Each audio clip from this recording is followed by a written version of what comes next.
Kraft presents The Great Gildersleeve. The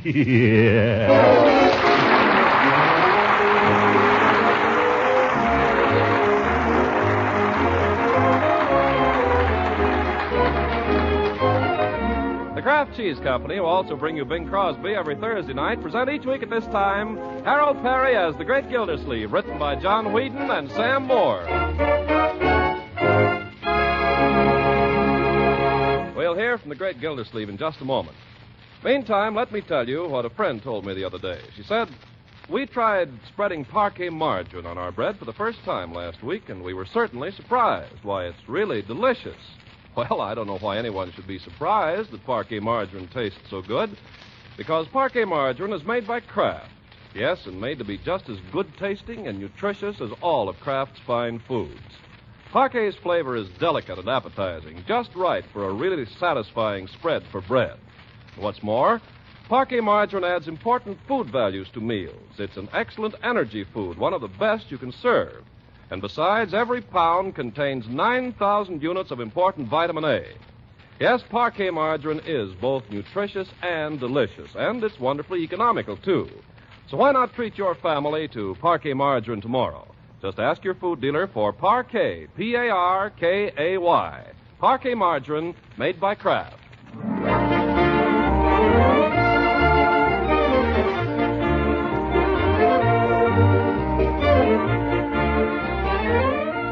Now let's see what the Great Gildersleeve is up to. For a week, he's been strictly on the job at the water department, but today, with everything running smoothly, he's been able to give a couple of hours at lunch to laying out future strategy for Eisenhower and MacArthur.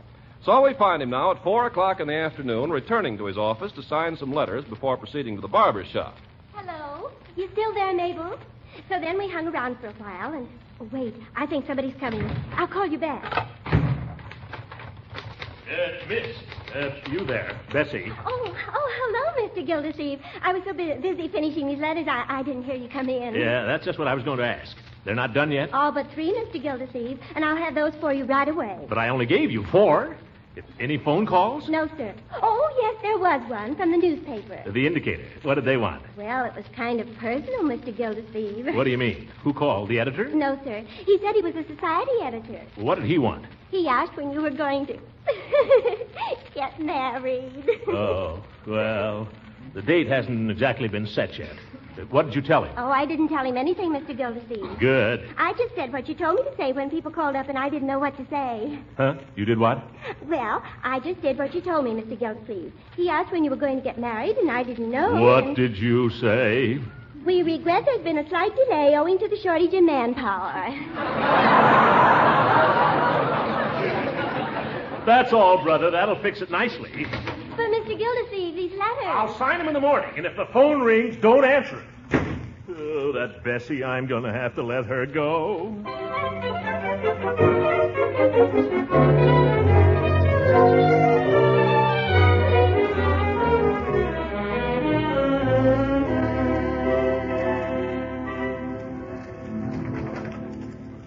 Well, speak of the devil. Oh, hello, Floyd. Judge and I were just talking about you, Mr. Gildersleeve. Are you living at this barber shop now, Hooker? Every time I come in here, you're here. Every time I'm here, you come in. Yes, well, just give the judge a quick trim, Floyd. There's no use trying to make him look good. Gildersleeve, go over there and sit down, will you, and keep out of my hair. Very good. I was just saying to the judge here, Mr. Gildersleeve, I can't imagine you a married man. I'd like to know why not. Well, you know what they say. You can't teach an old dog new tricks. We're none of us getting any younger. Maybe you're not.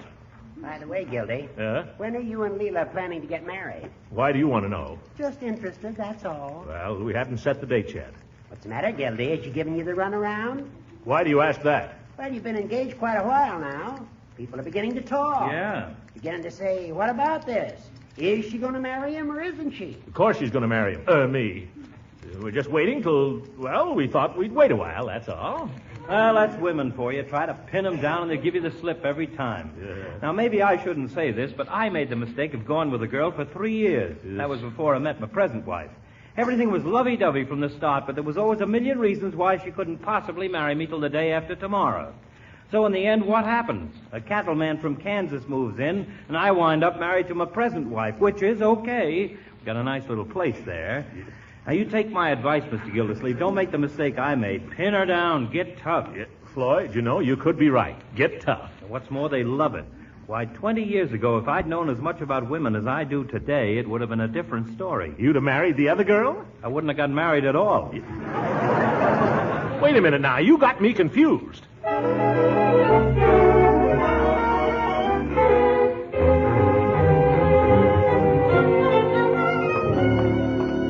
Be tough. That's the way to treat women, all right.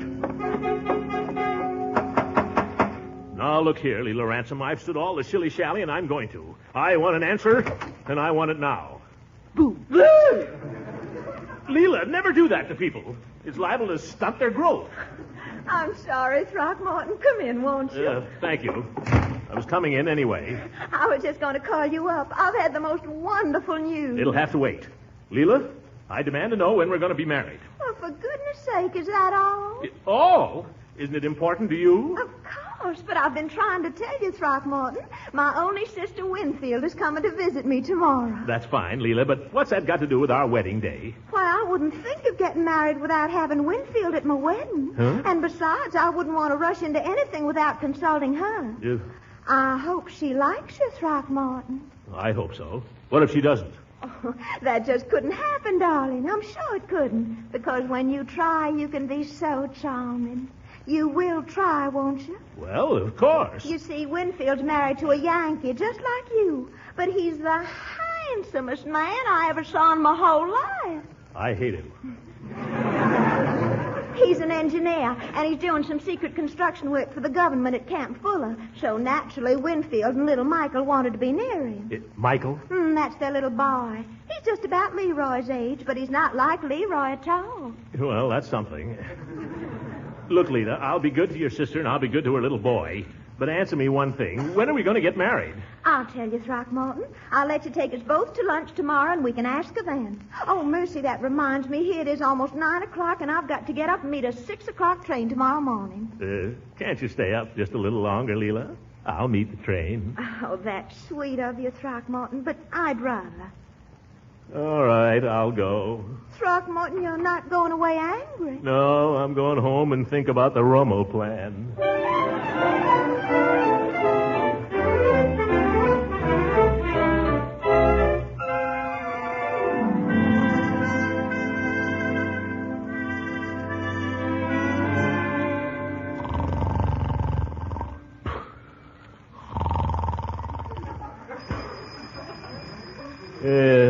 Wedding bells. Hey,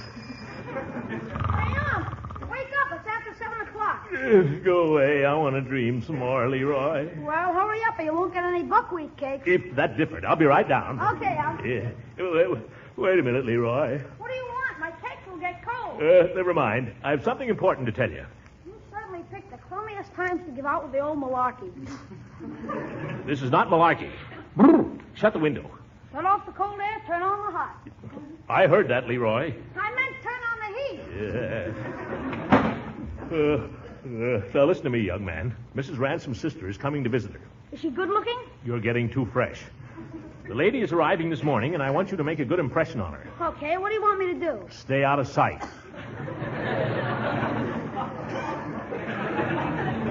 She has a little boy, and when the proper time comes, it may be all right for you to play with him. But until I say so, don't you go near him. For goodness sake, what's going on up here? Oh, good morning, Marjorie. I was just about to get up. I sent Leroy up because Bertie's making buckwheat cakes, and now Leroy's cakes are cold. Oh, I'm sorry, my dear. I was telling him how to behave himself while Mrs. Ransom's sister is here. Oh, when does she come? This morning. I'm meeting him for lunch today, but we'll have him here soon. And I want everybody to be as nice to her as possible. Well, I'll certainly do all I can, Uncle Mort. And I'll keep an eye on Leroy. Oh, sure. Let's all keep an eye on Leroy. No, young man. You better start keeping an eye on her. If you know what time she came in last night... Leroy, mind your own business. Mr. Gildersleeve, what's the matter with this family? Good morning, Bertie. I've been cooking here a long time, but this is the first time my buckwheat cakes ever run into a boycott. Now, Bertie. It's discouraging, Mr. Gildersleeve. Oh, but your buckwheat cakes are wonderful, Bertie. Maybe they are and maybe they ain't. All I know is that you and Leroy walked out on them, and your uncle won't even get out of bed to try a sample. But, Bertie, I was telling him about Mrs. Ransom's sister. She and her little boy are coming to visit Mrs. Ransom, and all of us must do our very best to make them happy. Yes, sir. That gives me an idea. What's that, Reddy? I wonder, do they need a good cook? No, gangway, everybody. Get downstairs and plow into those buckwheat cakes.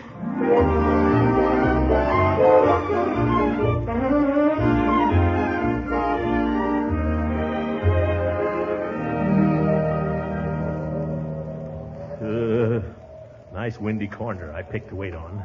Why can't women be on time? Throckmorton! Uh, Oh, Throckmorton, are we too frightfully late? only about 3/4 of an hour. Oh, good. Huh? Throckmorton, I want you to meet my sister Winfield. Winnie, this is Throckmorton. Oh, how do you do? How do you do? Why, darling, he's the spitting image of Harvey Diefenbach. Only Harvey was thin. Well, isn't he? I see what you mean. I don't. Oh, you'd have to know Harvey to appreciate it. Well, this little man must be Michael. How are you, Mike? I'm very well, thank you. And you, sir? Huh? Oh, yes. Well, I'll bet you're a pretty tough customer. You want to fight, Mike? Put up your dukes. Oh, no, thank you. I'm not allowed to fight. Oh, Winnie, I'm so glad you're here. It's going to be just like old times. Won't it? You know, Leila and I were always together. People used to call us the Heavenly Twins. Oh, really? Well, you don't talk alike. Oh, well, Winnie's been up north so long, she talks like a Republican.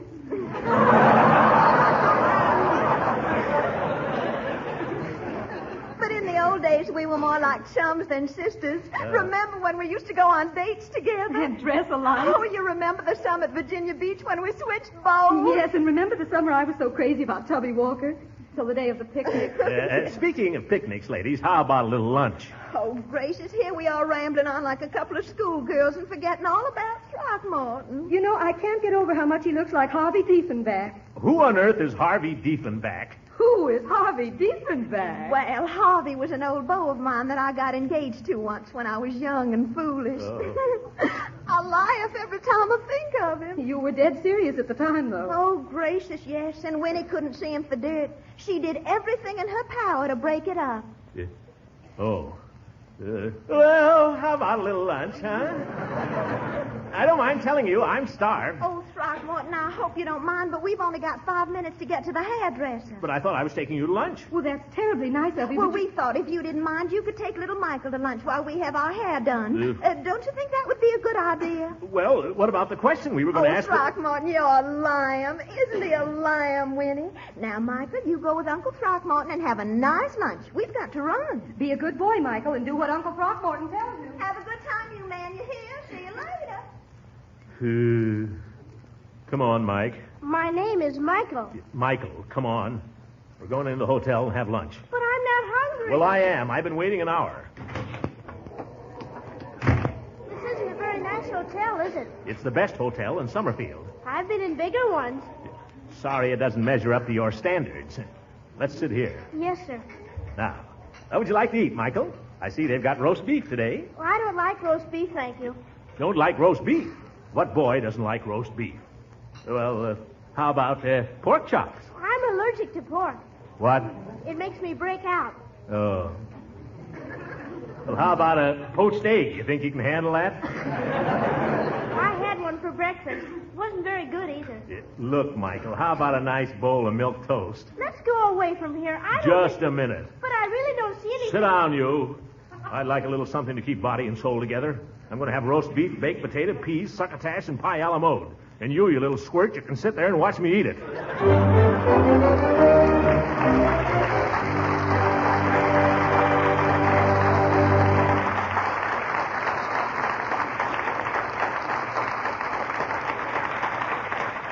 The great Gildersleeve will be with us again in a few seconds. I'm sure you mothers and housewives have noticed that when you cook or bake something especially good for your family, it disappears mighty fast. Well, the same thing often happens to a food product that's exceptionally good, and that explains why your food dealer may sometimes be temporarily out of Parquet margarine, Kraft's delicious spread for bread. Of course, Kraft is doing everything possible to keep dealers supplied, but these days so many people prefer Parquet margarine that some dealers just can't keep up with the demand. Now, I don't mean to say that you can't get Parquet margarine. Likely as not, most of the time you can. But it is wise to watch your dealer's stocks and buy Parquet whenever he has a supply. Remember, Parquet is an excellent energy food and a reliable year-round source of vitamin A. So it's good advice to always watch for and always ask for Parquet, P-A-R-K-A-Y. Parquet margarine made by Kraft.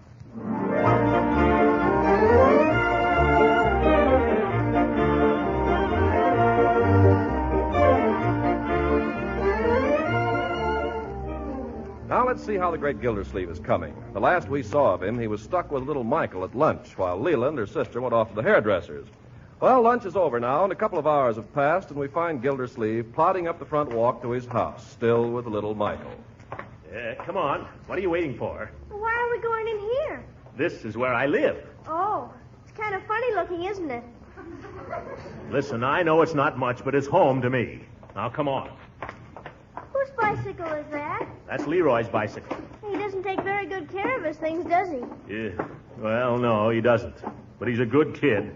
I'm just beginning to appreciate him. Bertie! Oh, you didn't wipe your feet.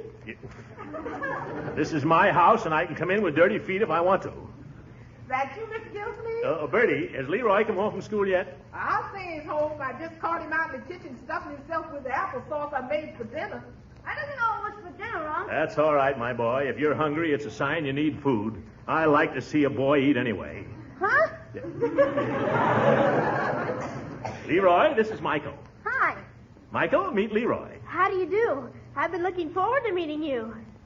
Is he kidding?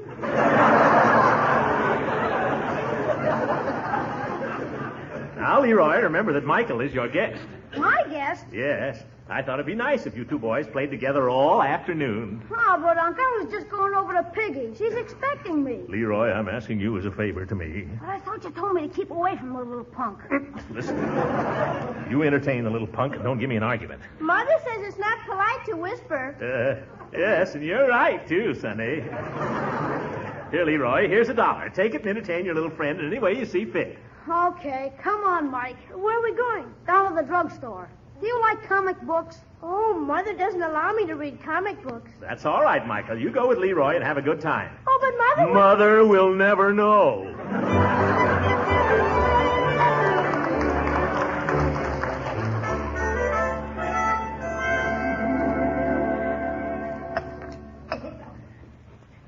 Boy, that was a short soda. I win. I hit bottom first. Well, you cheated. You've still got some left. I have not. Look. Well, anyway, I made mine last longer. Sour grapes. And when I finish this one, I'm probably going to have another. Yeah? Who's going to pay for it? Oh, I've got money. Oh, mister! His name is Peavy. Yes? What can I do for you, young gentleman, now?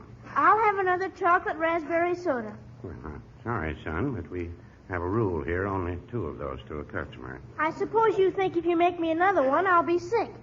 If I make you another one, Sonny, I'll be sick. Well, my mother lets me drink all the sodas I want. Well, if you'll bring me a note from your mother to that effect, I'll be glad to fill the prescription. But I wouldn't care to take the responsibility myself. Listen, you have no right... Hey, why don't you stop hollering and finish the soda you've got? I don't want to. I paid for it. You go on and finish it. I don't want to. Why not? I don't think I feel very well. Here, give it to me. I'll finish it. Oh, here you are. Hi, Unc. Hello, Mr. Gildersleeve. Leroy, where in the world have you two been? Right here. You know what time it is? Michael, your mother's been looking all over the place for you. She's just about crazy. Well, I'm afraid our young friend here is overindulged a bit, Mr. Gildersleeve. Yeah? What do you mean? I don't feel very well. Oh, my goodness, look at him. Spots. Well, now, there's nothing to be alarmed at, Mr. Gildersleeve. I'd say it was just a simple case of hives. Nothing to be alarmed at. I'll get the blame for this. What's he been eating? Well, he's under the influence of a couple of raspberry sodas. A couple? Peavy, what kind of a joint are you running here? I'm just trying to run a respectable drugstore, Mr. Gildersleeve. You know what you're running? A public nuisance. Well, no, I wouldn't say that. You ought to know better than to stuff a kid with sodas. How is this going to look for me? I'm supposed to be taking care of this little twerp. When his mother sees him, she'll burn up. What am I going to do? Well, a little calamine lotion might relieve the irritation. Oh, goodbye, Peavy.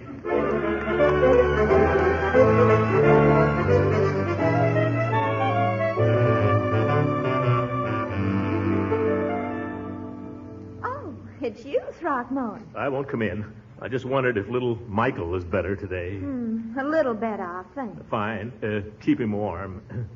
Leila, I wondered if you'd care to go to the movies with me tonight. Bing Crosby and something or other. Oh, I'd love to go, Throckmorton, but Winfield's crazy about Bing. Why don't you take her instead? Well, that'll be all right, only... Oh, thank you, Throckmorton. I know she'll have a lovely time.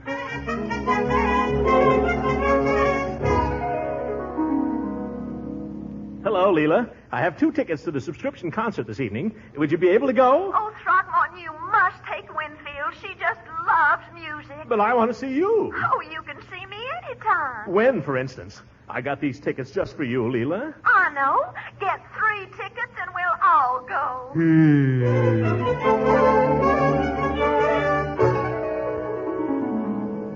Leila, you're going out to dinner with me tonight. But, Throckmorton... No, I won't take no for an answer. I haven't seen you alone for a week. Well, I'd love to, Throckmorton, but I just don't like to go out and leave Winfield alone. I got that all taken care of, too. Judge Hooker's going to take Winnie to dinner and the movies. Oh. Now, will you have dinner with me, or do I have to kidnap you? Oh, Throckmorton, you're so masterful. What can a girl say? All right. And I'll be expecting an answer to a certain question you've been putting off, too.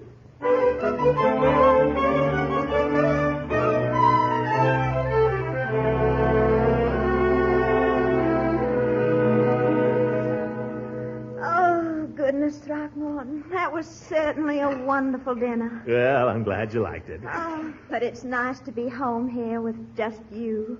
I hope Judge Hooker took Winfield to a nice place. Yeah, don't worry. The judge is a spender. They're probably at the movies by now. Well, I'd rather just sit here by the fire with you and talk. Yeah, me too. What shall we talk about, Throckmorton? Well, I've been trying all evening to get you to answer one question. Oh, Throckmorton, you're not going to stop that again. I'd like to know why not. Well, you're so unromantic about it. Oh, yeah. Let's talk about you then, huh? You know what I think is the cutest thing about you? No, what? Your ears.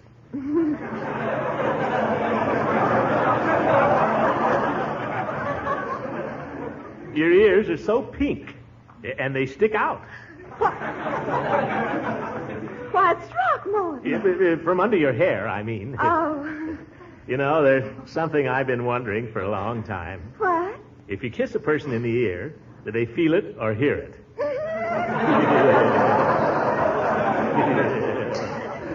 That's a very interesting question, Throckmorton. Yeah, and I know how to find out, too. Uncle Throckmorton, what are you doing? I wish that kid was Leroy for 5 minutes. Gracious, Michael, why aren't you asleep, honey lion? Well, I got nervous upstairs, Aunt Leila, so I thought I'd come and sit with you for a while. But, Michael, don't you want the Sandman to come and take you to the land of Nod? Oh, no, I never go to sleep until Mommy comes home. You don't, huh? Well, now that's no way to grow big and strong, Michael. I bet if you lie down in your little bed and let Uncle Throckmorton tell you a little story, you'll be asleep in no time. I don't like stories, thank you. You'll like this one. Now, Throckmorton, don't force the child. Yes, I won't, Leila. Now, let's just try it, shall we, Michael? Just come upstairs with me, and if you don't like the story, you can come down here again. Is that a promise, Uncle Throckmorton? Cross my heart and hope you die. I die. All right, but I'm warning you, I hate animal stories. Suit yourself, my boy. No animal stories. I'll be back in a moment, Leila. And I don't like fairy stories either. All right, no fairy stories. And I really can't stand it. Never mind. Now, young man, let's come to an understanding. I want you to get in your bed and stay there. But I don't want to. All right. Now, what do you want most of anything in the world? I want to be one of the quiz kids. Well, next to that, be reasonable. I want a chemistry set. You sucker. What do they cost? $2.50, I believe. All right, here's $3. Now, do you think you can go to sleep? I think so. All right. Sweet dreams.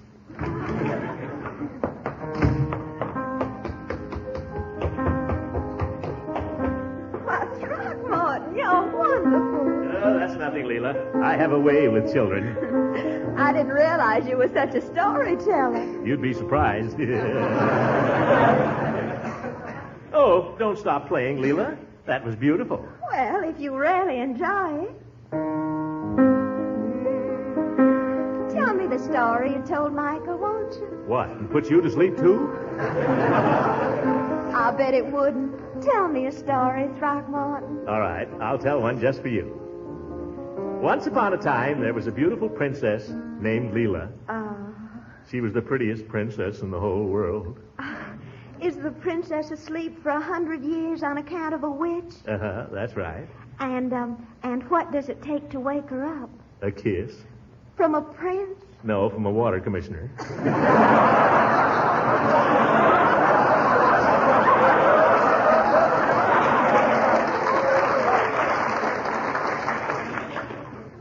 Leila. Yes, Throckmorton. Leila. Hello, everybody. Well, I'll be... Oh, hello, Winnie, darling. Don't let me disturb you. I'm just going upstairs. But, Winnie. I'll be right down in a minute. Leila, this is the last straw. What do you mean, Throckmorton? You know what I mean. I wanted an evening alone with you, and here she is again. Well, I'm sorry, Throckmorton. Don't you try to pull the wool over my eyes. You and your sister planned this. But, Throckmorton, we didn't. I'm not blind, Leila. Your sister's doing to me just what she did to Harry Dittendorfer. Harvey Diefenbach. Harvey. I don't know what you're talking about. She's been keeping us apart, tearing me down, trying to break off our engagement. It's a conspiracy. Throckmorton, Gildersleeve, I never heard such talk. It's not just talk, Leila. I'm through being made a fool of by your sister and your sister's little boy. You can choose between us right now. Mr. Gildersleeve, I will not deny my own flesh and blood for you or anybody else. Please consider our engagement at an end. Here. But what? Your ring. Good night, Mr. Gildersleeve. Good night.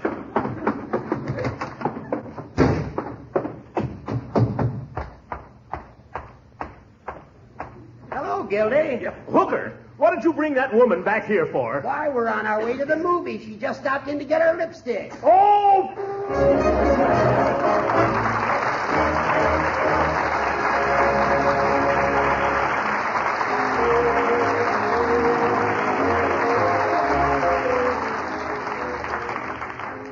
Ladies and gentlemen, here's a special bulletin from Washington.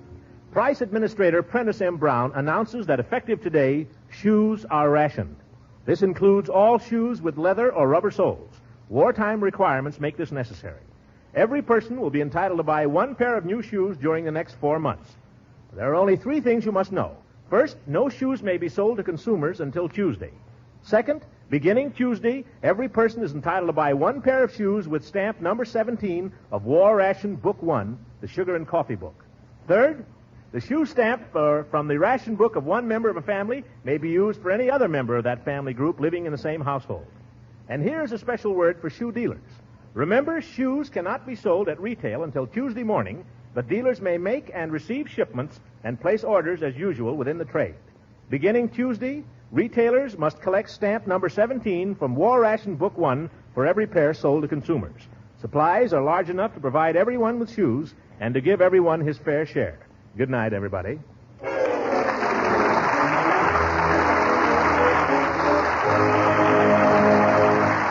is Ken Carpenter speaking for the Kraft Shoes Company and inviting you to listen in again next week for the further adventures of the great Gildersleeve.